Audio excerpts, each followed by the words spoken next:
ఎందుకంటే నేను చాలామంది మీట్ అవుతూ ఉంటా. ఏ సినిమా ఏ రికార్డ్ సంగతి తెలియదు, కానీ ఇండస్ట్రీకి డైరెక్టర్ అవ్వాలి, రైటర్ అవ్వాలి అని చూసి ఒక మనిషిని చూసి వచ్చారంటే దాంట్లో maximum number of people puri గారిని చూసి వచ్చి ఉంటారు.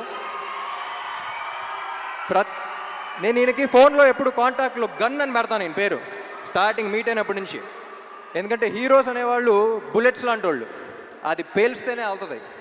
సో ప్రతి హీరోని, ఎస్పెషలీ నన్ను పేల్చే గన్ను కరెక్ట్గా ఉంటే బుల్లెట్ ఎంత స్పీడ్ వెళ్తుంది, ఎంత ఫోర్స్గా వెళ్తుందో మీరు చూస్తారు. అలాంటిది ఐ థింక్ సార్ మీలాంటి గన్ను ప్రతి యాక్టర్కి అవసరం. And I loved working with you. Last time 5 years back మీ గురించి ఒకటి చెప్పాను, మళ్ళీ ఎక్కడ ఉన్నాం కాబట్టి మళ్ళీ అదే చెప్తా. ఏమండి, మీతో పని చేస్తున్నప్పుడు వచ్చే కిక్ దీనే అమ్మా. Love you sir, love you so much.